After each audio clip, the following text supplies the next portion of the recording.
Assalamualaikum warahmatullahi wabarakatuh. Alhamdulillah, Waalaikumsalam. Alhamdulillah, wassalatu wassalamu ala rasulillah wa ala alihi wa sahbihi wa mawalah, amma ba'du.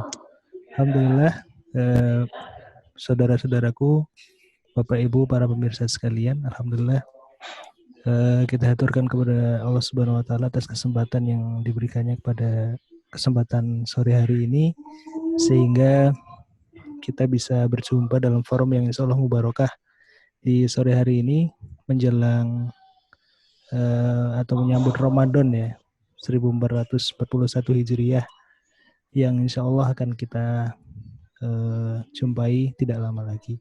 Dan di kesempatan yang mubarakah ini kita sudah kedatangan seorang milenial gitu, yang insya Allah akan sharing dengan kita berkaitan dengan menyambut Ramadan ala milenial gitu ya. Jadi kita akan sedikit banyak membincangkan dengan itu dengan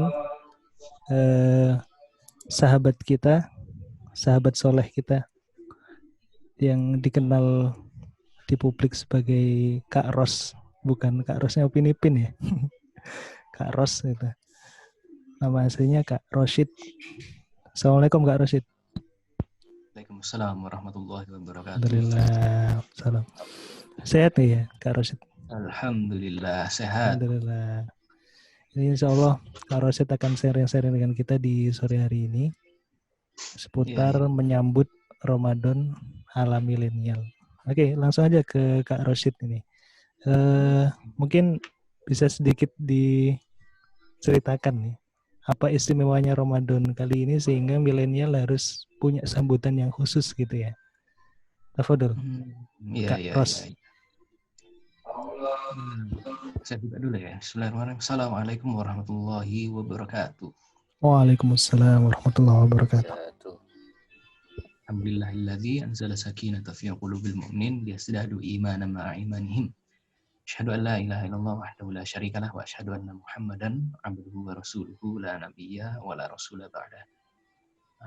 Allahumma shalli wa sallim wa barik ala sayyidina wa maulana Muhammadin wa ala alihi wa sahbihi wa man tabi'ahum bi ihsanin ila yaumiddin.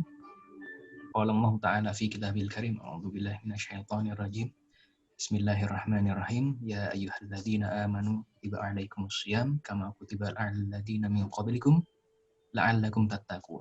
Nah, jadi alhamdulillah ya pada kesempatan sore hari ini, sekarang masih sore ya, alhamdulillah kita dipertemukan oleh Allah mungkin di tempat yang berbeda-beda, di tempat kita masing-masing, tapi yang terpenting adalah kita masih diberikan nikmat berupa nikmat keimanan dan keislaman, dan saja kita masih diberikan kesempatan oleh Allah Subhanahu wa taala untuk bertemu dengan bulan yang mulia ya.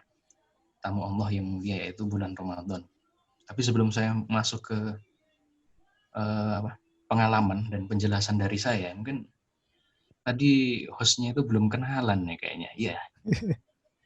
Saya jadi bingung. Saya harus manggil host saya ini dengan panggilan siapa gitu. Iya. Itu nama saya sudah tertera di situ. Kak Ros. Ya. Ya, mohon maaf. Kak Setiardi, Kak Setia gitu. Oke. Boleh. Ya. Jadi saya kok jadi lupa tadi pertanyaannya apa? Ya, ini baru sambutan saja ternyata banyak sekali ibroh dari Kak Ros ini. Jadi perkenalkan dulu sekalian ya kepada teman-teman sekalian. Saya Setiardi.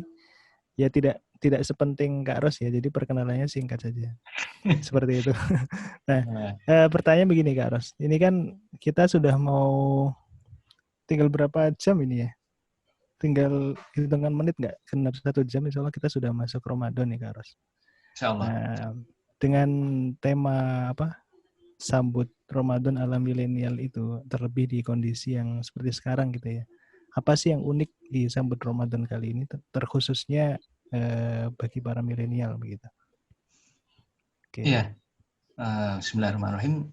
Jadi kalau kondisinya sekarang kan kita dihadapkan pada kondisi di mana kita dibatasi ya untuk aktivitas di luar rumah. Jadi kita dianjurkan untuk tetap berada di dalam rumah, bahkan melakukan aktivitas yang mestinya biasa dilakukan di luar rumah, kita lakukan di dalam rumah ya.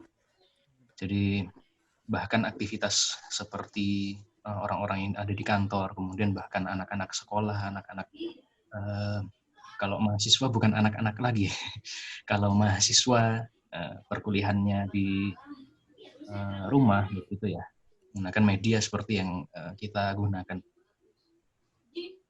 Maka sebenarnya kalau misalnya yang paling terasa bagi saya itu adalah biasanya ketika sebelum Ramadan itu ada aktivitas yang itu berupa penyambutan atau tarhib ya.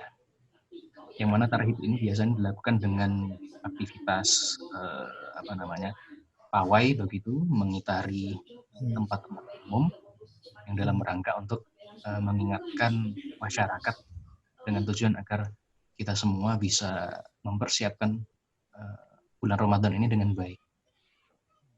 Karena memang bulan Ramadan itu bukan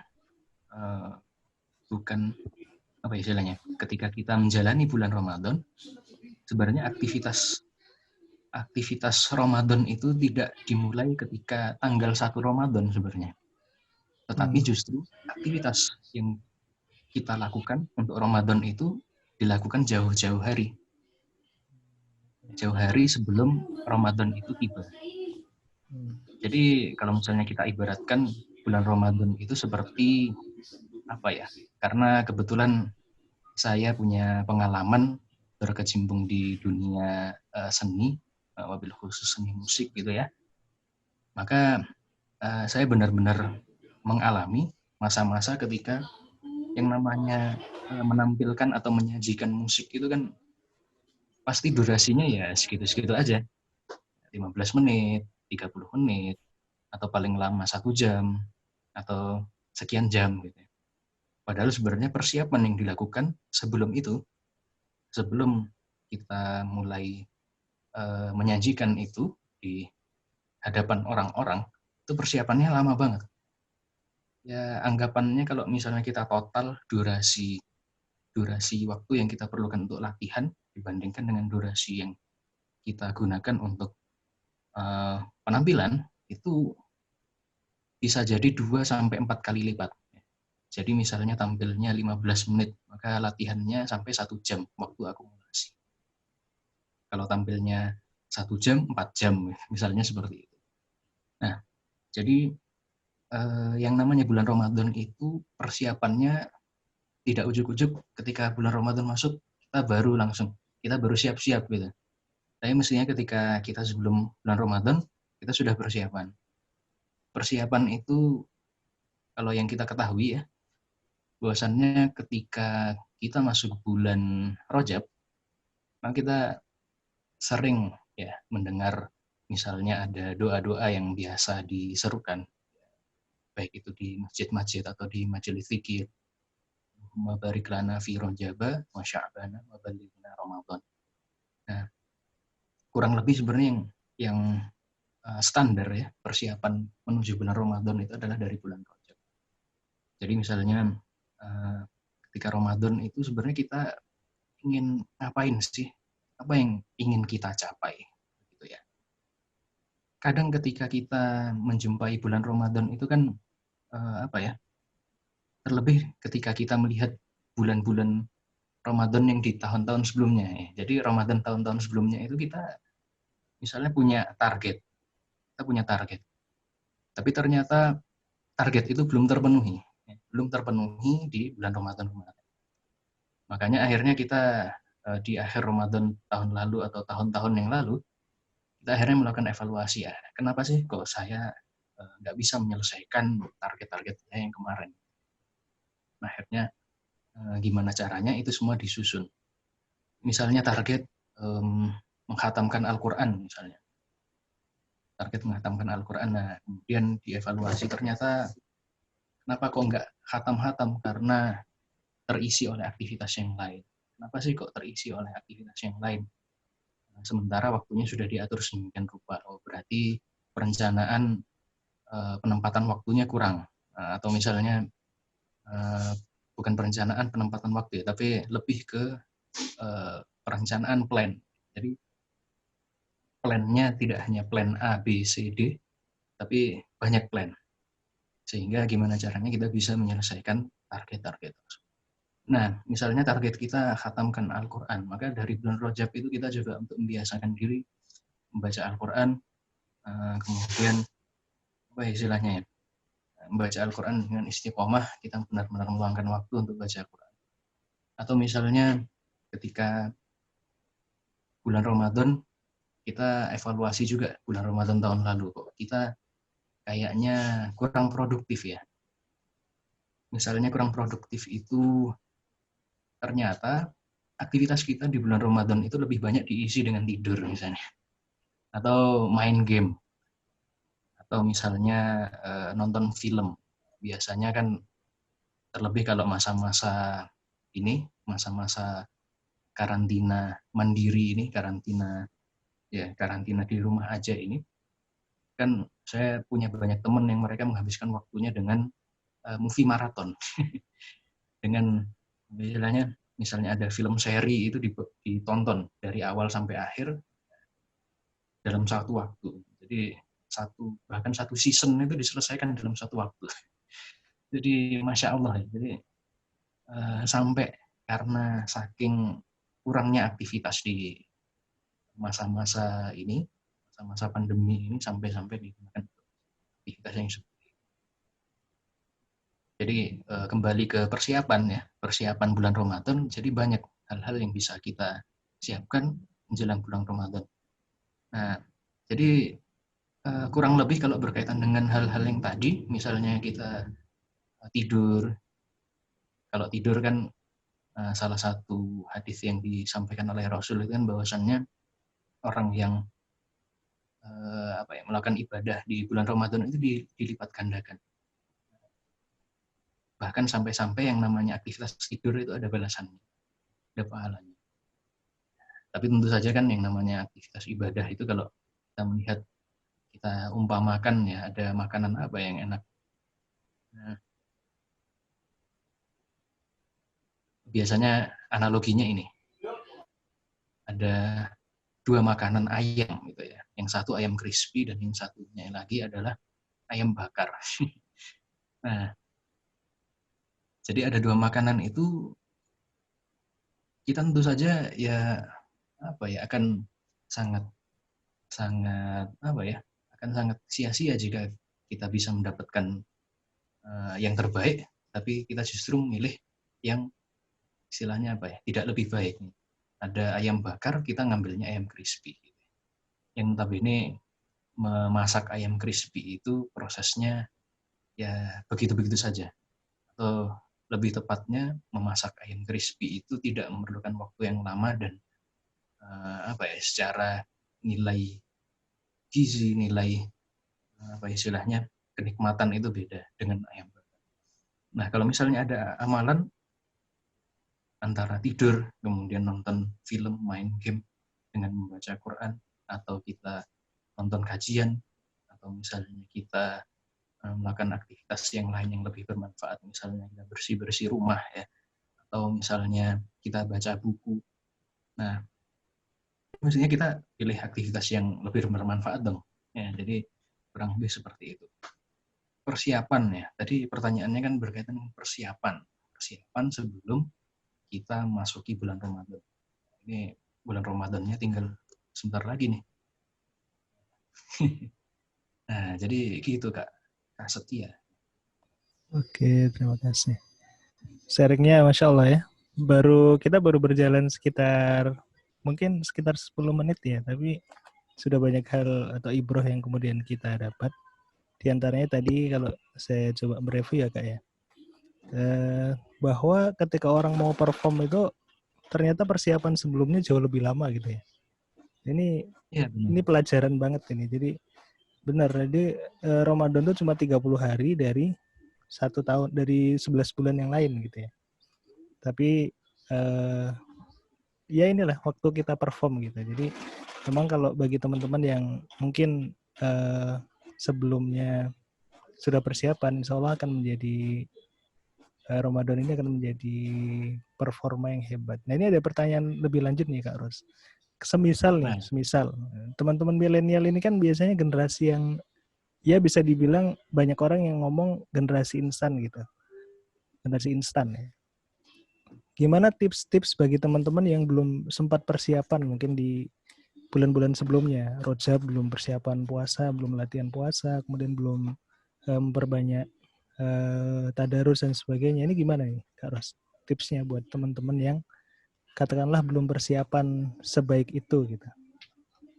Silakan. ya Bismillahirrahmanirrahim. Jadi persiapan cepat atau lambat itu yang membedakan itu kan tentu saja kematangannya ya. Jadi kalau diumpamakan, kebetulan saya kan punya ini ya, punya istilahnya ikatan darah ya dengan orang-orang Minang. Jadi kita ibaratkan kayak masak rendang ya. Masak rendang itu kalau misalnya kita masaknya, apa istilahnya, kita panaskan, kita keringkan, rendang itu hanya dalam waktu misalnya 1 jam gitu ya. Dengan kita masak selama katakan 3 jam atau 4 jam itu kenikmatan dan kegurihannya berbeda dan kekeringannya beda. Sebenarnya yang membedakan itu sih.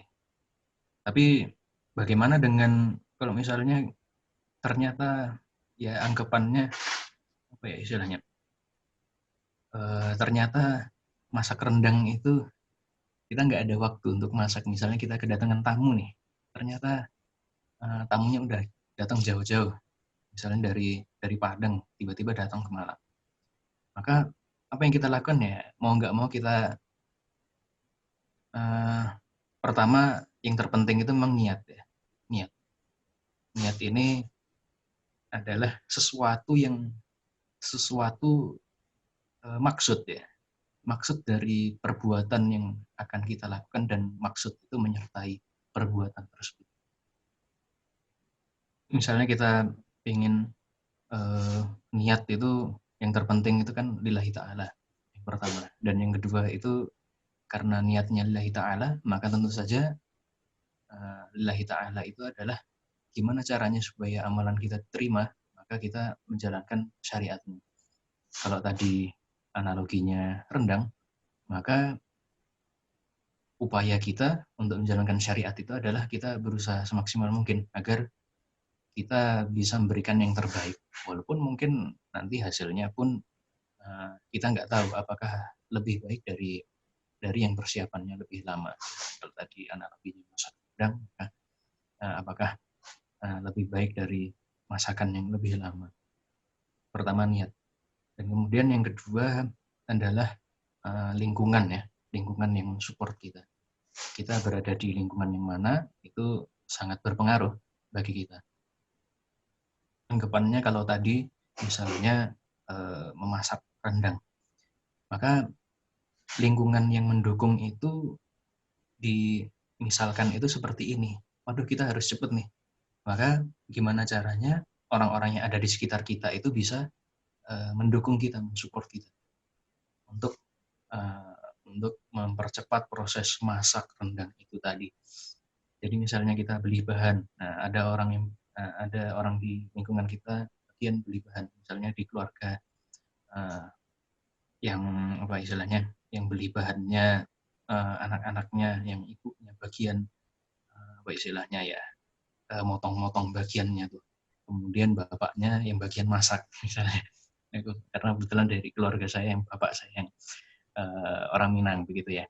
Nah, jadi seperti itu lingkungan yang mendukung. Maka insya Allah walaupun mungkin tidak begitu mengatasi secara keseluruhan ya, tapi setidaknya sedikit bisa membantu proses percepatan persiapan itu. Nah, kalau misalnya masuk ke dalam Ramadan, kalau tadi yang pertama persiapannya adalah persiapan niat ya. Maka ketika niat kita sudah sungguh-sungguh, kita berusaha untuk melaksanakan syariat yang mana syariat itu adalah puasa beserta dengan hiasan-hiasannya, amalan-amalan yang lainnya, nafilah. Nah, ketika kita sudah sungguh-sungguh, maka kita akan berusaha untuk mencari lingkungan yang bisa mensupport niat kita yang sudah kuat itu tadi. Maka misalnya kita mencari lingkungan di mana misalnya kita bisa membuat reminder, pengingat, atau misalnya kita membuat jadwal kapan kita harus tilawah, kapan kita harus nonton kajian, kapan kita waktunya istirahat, dan kapan kita mengerjakan kewajiban-kewajiban yang lainnya. Misalnya kewajiban kita dari sekolah atau dari kampus atau kewajiban pekerjaan. Nah, jadi kita bisa apa istilahnya mengingatkan diri kita dari apa yang kita perbuat sendiri. Kalau jadwal kan biasanya kita sendiri yang kan kalau udah gede ya masa orang lain yang bikinin jadwal, kecuali artis gitu ya. Artis punya manajer, manajernya yang buatkan jadwal. Kamu harus ke sini ke sana, harus latihan ini itu. Nah, tapi kita insya Allah mandiri. Ya, kalau ibadah Ramadan puasa ini kan pertanggungjawabannya beribadah. Jadi mestinya kita bisa lah maksudnya. Yang pertama itu. Yang kedua, kita gimana caranya mensosialisasikan ya kepada orang-orang di sekitar kita bahwasannya misalnya di keluarga kita bilang ke bapak, kita bilang ke ibu, bilang ke kakak adik bahwasannya Pak, Bu, kakak adik, Kak Ros ini mau puasa. Mau puasa. Kak Ros ini pengen mengkhatamkan Al-Quran 2 kali misalnya. Atau kemudian Kak Ros pengen sholat tahajud secara istiqomah dari hari ke hari. Misalnya setiap hari nggak pengen bolong, atau misalnya dalam sepekan 5 hari. 5 hari harus ada sholat tahajud. Nah, maka dari itu Kak Ros minta ke bapak, ibu, kakak adik kalau misalnya Kak Ros belum bangun, misalnya mau sholat, udah waktunya sholat tahajud tapi belum bangun, minta tolong dibangunin ya. Nah, tapi kalau Kak Ros udah bangun, ya coba Kak Ros ngingetin ke bapak ibu, kakak adik supaya kita bisa sholat tahajud bareng. Nah, contohnya seperti itu. Nah, jadi lingkungan itu sangat penting. Lingkungan itu sangat penting untuk mensupport tujuan yang akan kita capai. Kemudian yang terakhir itu sebenarnya ini mensupport ya, maksudnya mendukung dua hal yang tadi berkaitan dengan kesuksesan di bulan Ramadan. Kita coba untuk menghilangkan hal-hal yang bisa menghambat kita di bulan Ramadan. Nah, bahkan kalau perlu misalnya kita coba membatasi diri, misalnya kayak film-film gitu ya, film-film yang ada di harddisk kita, gitu. Film-film yang unfaedah itu bisa kita coba misalnya masukkan ke hard drive ya, eksternal, kemudian kita simpen di kalau bahasa Jawanya seloroan, kita simpen di laci-laci, gitu. Sehingga selama sebulan itu kita sama sekali nggak nonton film. Itu misalnya ada game, kita punya game itu di-uninstall aja. Di-uninstall dan instalasinya masukin di harddisk juga, terus kita simpan selama sebulan. Nah, setelah lebaran harddisknya dibuang. Ini sesuai kebutuhan. Nah, insya Allah kurang lebih itu ya kalau lingkungan selain kita mendapatkan support, kemudian kita menghilangkan hal-hal yang bisa menghalangi kesuksesan kita di bulan Ramadan. Ya, Allah alam. Gitu. Baik, berarti 2 ya tipsnya Kak Ros tadi ya.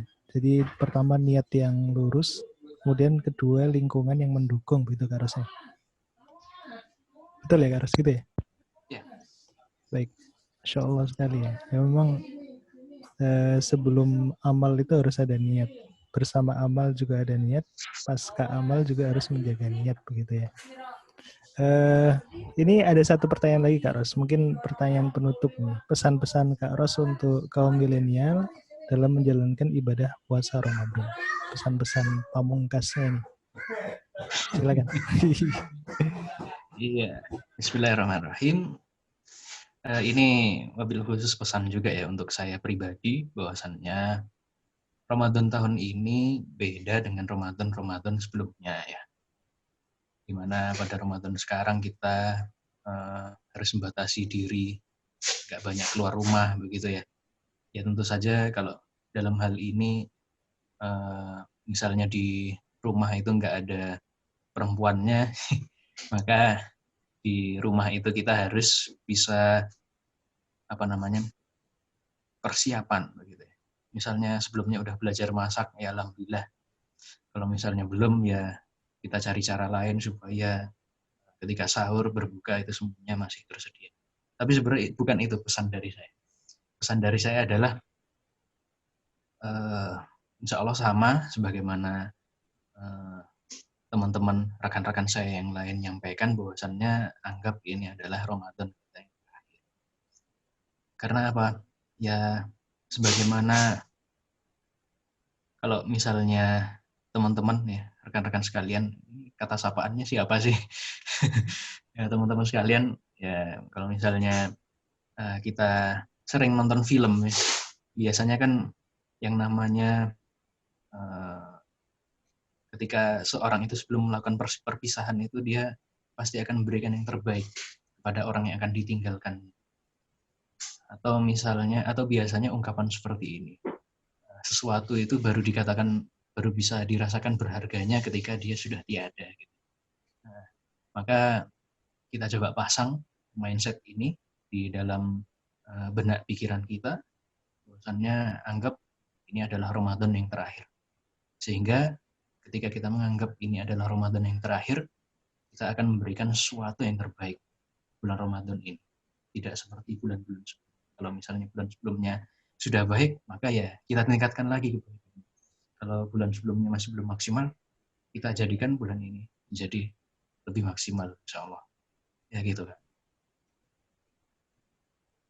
Baik, alhamdulillah, masya Allah, banyak sekali ibrah yang kita dapat dari forum kita di sore hari ini. Insya Allah semua teman-teman yang menyimak nanti akan menjadi orang-orang yang disampaikan pada tujuan disyariatkannya puasa begitu ya, untuk menjadi orang yang bertakwa sebagaimana disitir Kak Ros di awal tadi. Terima kasih jazakumullahu khairan katsiran kepada Kak Ros yang telah memberikan sharingnya. Kepada teman-teman para pemirsa, Bapak Ibu sekalian, mohon maaf kalau bahasanya bahasa anak muda ya, ini memang forumnya anak muda. Terus ikuti forum yang akan diselenggarakan oleh Hidup Berkah channel ke depan. Insya Allah kami akan menyajikan berbagai macam segmen forum yang bisa Bapak Ibu atau saudara sekalian ikuti. Mungkin cukup sekian dari kami ya. Kami akhiri dengan mengajak Bapak Ibu sekalian membaca bacaan alhamdulillahirrahmanirrahim, istighfar, astagfirullahaladzim, dan doa kafaratul majlis. Subhanakallahumma rabbana wa bihamdika asyhadu an la ilaha illa anta astaghfiruka wa atubu ilaik. Syukran ala ikhtimamikum. Wassalamualaikum warahmatullahi wabarakatuh. Waalaikumsalam warahmatullahi wabarakatuh.